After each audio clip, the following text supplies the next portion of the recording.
Break لیس لوگ. یہ بہت خطرناک ہے. غدار ہے لیکن میں نہیں ہوں.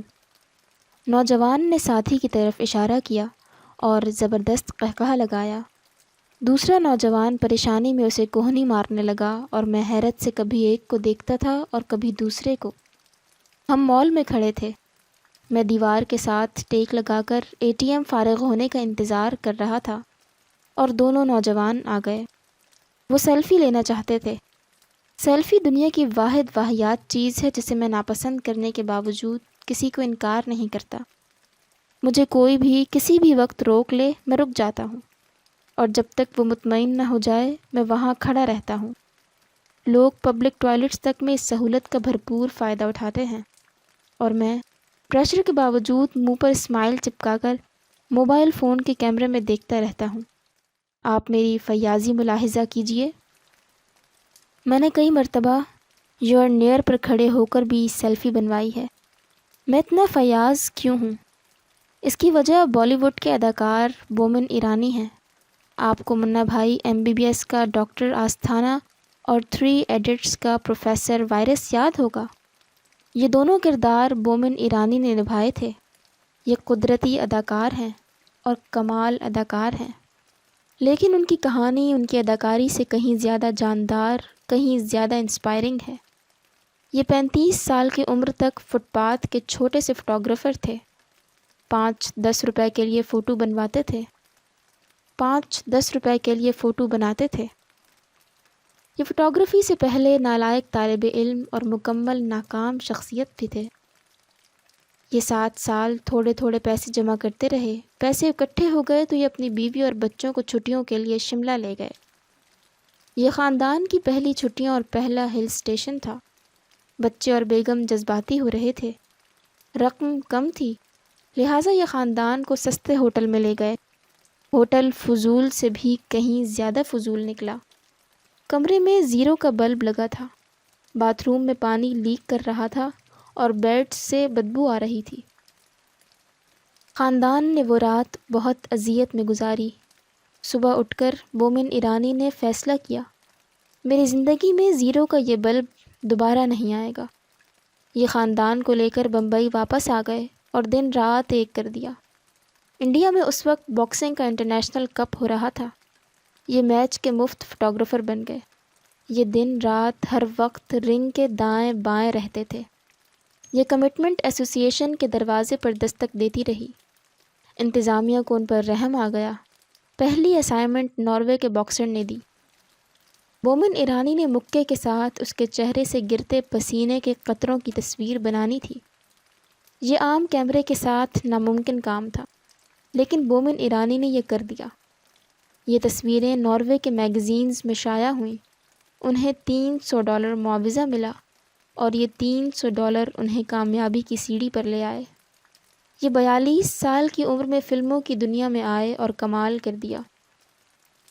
منا بھائی MBBS ان کی 5ویں فلم تھی.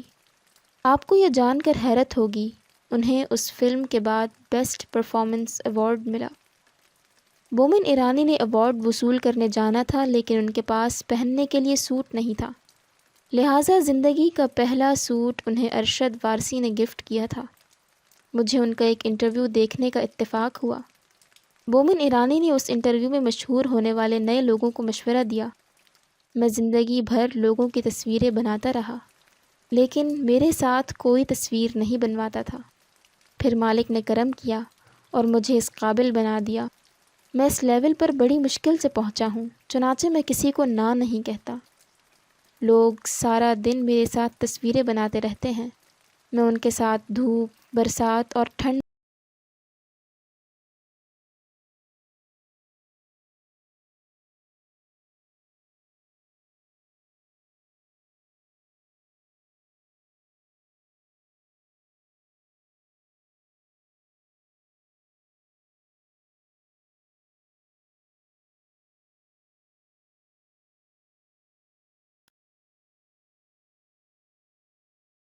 نقش ہو گئے، اور میں کوشش کرتا ہوں میں بھی ان پر جتنا ہو سکے پورا اتروں.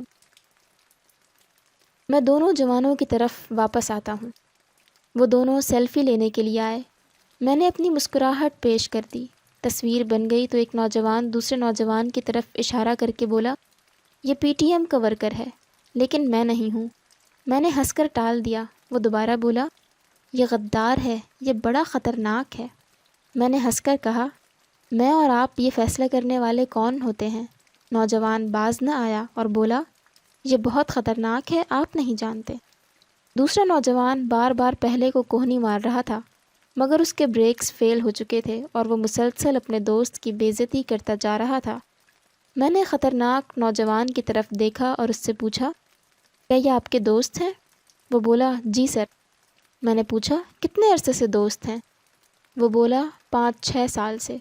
میں نے اس سے عرض کیا، جناب پھر آپ اپنا دوست تبدیل کر لیں، یہ شخص آپ کا دوست نہیں دشمن ہے۔ دوسرا نوجوان حیرت سے میری طرف دیکھنے لگا۔ میں نے عرض کیا، دوستوں کو دوسروں کے سامنے دوستوں کی عزت میں اضافہ کرنا چاہیے، جبکہ یہ میرے سامنے آپ کی بے عزتی بھی کر رہا ہے اور آپ کو مشکوک بھی بنا رہا ہے۔ یہ کام تو دشمن کرتے ہیں۔ دوسرا نوجوان تھوڑا سا شرمندہ ہوا اور بولا، ہم دونوں فرینک ہیں، میں مذاق کر رہا تھا۔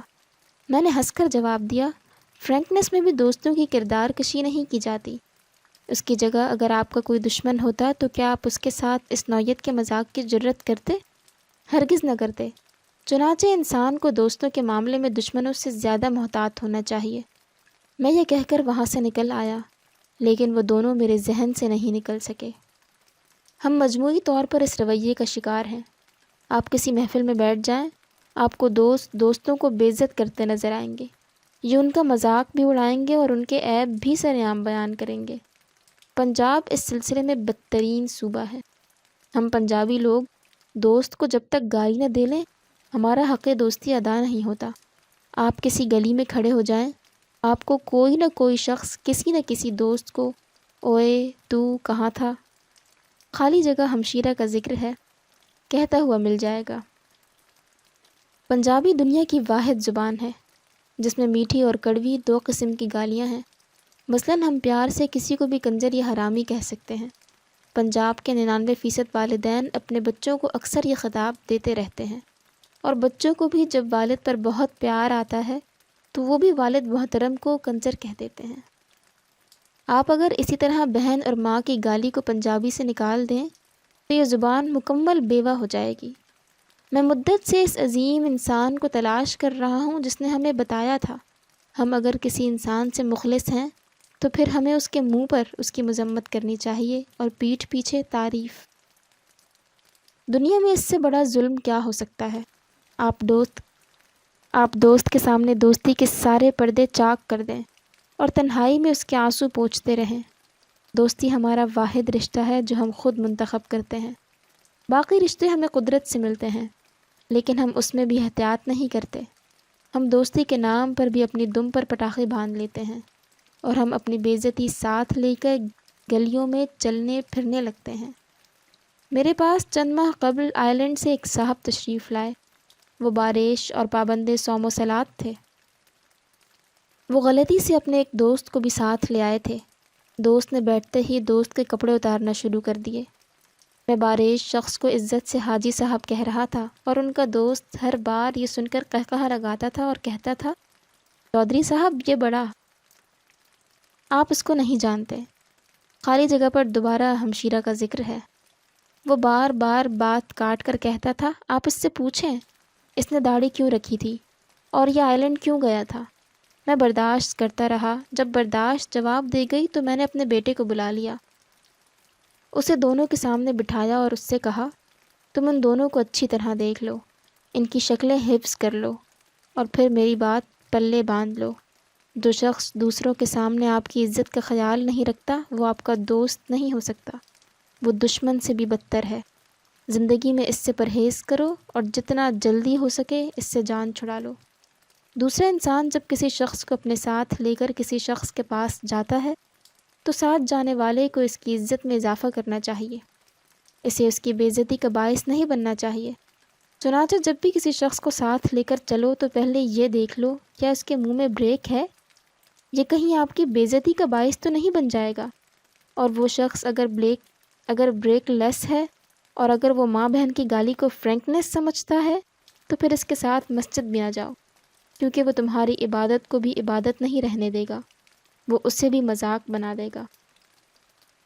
میرے مہمان ناراض ہو گئے، لیکن سوال یہ ہے، کیا میں نے غلط کہا تھا؟ یہ فیصلہ میں آپ پر چھوڑتا ہوں۔